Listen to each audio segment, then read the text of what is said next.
Somewhere in Foshan, Guangdong, a production line just switched on with a stated annual capacity of more than 10,000 humanoid robots. Not phones, not cars. Robots built to walk, talk, and look back at you like a person. And the number now attached to this race is not measured in millions anymore, it is measured in tens of billions of dollars. With one widely cited industry projection from RBC Capital Markets, putting the long-term global humanoid market at roughly $9 trillion by 2050, with China positioned to capture an estimated 61% of it. That is the headline everyone is repeating. Here is the question worth sitting with for the next few minutes. Is there really one single $100 billion mega factory standing somewhere in China right now, or is that number something else entirely, something bigger and stranger than a building? Stay with me because by the end of this video you will know exactly which parts of this story are confirmed, which parts are rounded up for clicks, and why China is now mass-producing female humanoid robots faster than almost anyone in the West is talking about. This is not another "robots are coming" video. This is a grounded walkthrough of what is actually happening on the ground right now, the real facilities, the real funding, and the real robots already shipping, checked against the latest reporting so you are not left guessing what is genuine and what is marketing. Let us start with the one piece of this story that is fully confirmed. In Guangdong, a new production line jointly operated by Leju Robotics and Dongfeng Precision Science and Technology reportedly came online this year with the stated capacity to build up to 10,000 humanoid robots annually. Dongfeng Precision is a name worth pausing on. The company built its name making corrugated packaging equipment, and according to industry reporting, it has now pivoted hard into robotic contract manufacturing, a sign of how fast traditional Chinese manufacturers are repositioning themselves around this industry. This facility is reportedly the country's first capable of producing humanoid robots at that scale. And analysts are increasingly treating output numbers like this as the real measure of who is actually winning the humanoid race, not just who has the flashiest demo video. Now to the part of the title that probably grabbed your attention first.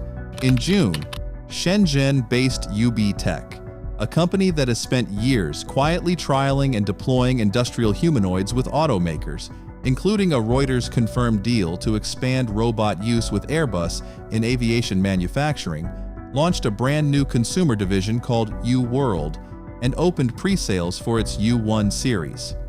According to the company, the U1 ships in two variants, a male model standing around 6 feet tall and a female model around 5'6", both reportedly built with lifelike silicone skin, realistic hair, and 88 degrees of freedom, a technical measure of how many independent joints can move, intended to produce noticeably more natural motion than earlier humanoids. UBTech frames the U1 as an emotional companion rather than an industrial worker, with an onboard AI model that reportedly adapts its responses based on conversation and stores personal data locally and encrypted. Within the first week of pre-sales opening on JD.com, the company reportedly logged more than 2,100 reservations, each backed by a refundable deposit, with deliveries promised by mid-September. Pricing has not been officially confirmed, though multiple outlets have reported an expected price point in the range of $30,000, roughly the cost of a new car. UBTech is not alone here. Further north in Dalian, a smaller and stranger operation called X Robots has spent years building hyper-realistic androids, including lifelike female models, for museum displays today and reportedly for healthcare and education research down the line, with production times running 2 weeks to a month per unit and price tags that have ranged from roughly $200,000 to around $276,000 depending on specification. And here is where the suspense gets a little uncomfortable. This is an industry where the visuals cannot always be taken at face value.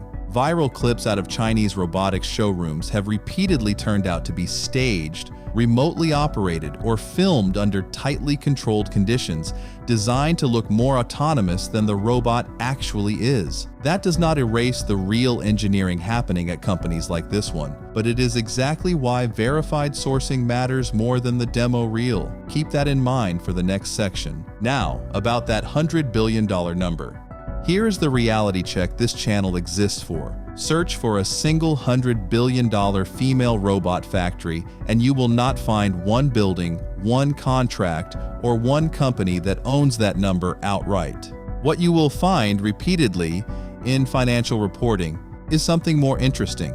China reportedly pulled in more than 43% of all global venture capital flowing into robotics this year alone, according to Crunchbase, with China-based robotics companies raising roughly $5.6 billion across 176 deals through mid-May. China's own National Development and Reform Commission has reportedly warned that more than 150 humanoid robotics companies are now operating in the country, many of them clustered across major industrial hubs like the Pearl River Delta, the Yangtze River Delta, and the Beijing-Tianjin-Hebei region. A state-backed national fund is reportedly expected to attract close to 1 trillion yuan, or roughly $138 billion, over the next 20 years for robotics, AI, and other advanced technology, part of a declared national priority shaped partly by an aging population and a shrinking labor force. So the $100 billion figure is not the price tag on one factory.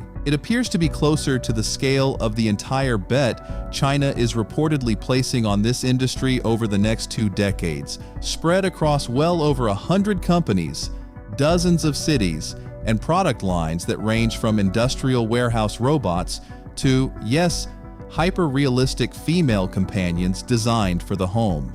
The headline compresses an entire national industrial strategy into one factory-shaped image, because that is what gets clicks. The underlying reality is arguably bigger and arguably more consequential than a single building ever could be. None of this means a human-like companion robot is landing on Western shelves next month. UBTech itself has not announced a distributor, import timeline, or pricing for the United States or the United Kingdom, and these robots reportedly still cannot climb stairs or handle complex terrain.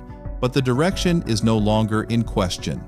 Production capacity is scaling into the tens of thousands of units per year, and the line between industrial robot and home companion is visibly starting to blur inside this market. Maybe the real story was never about one mega factory at all. Maybe it is about an entire country deciding, deliberately and at scale, that the robot in your kitchen and the robot on your factory floor are going to come from the same supply chain, the same funding pipeline, and increasingly the same face. What do you think? Is this genuine progress, or is the hype starting to outrun the reality? Drop your take in the comments, and if you want the real picture on humanoid robots without the noise, subscribe and stick around, because this race is just getting started.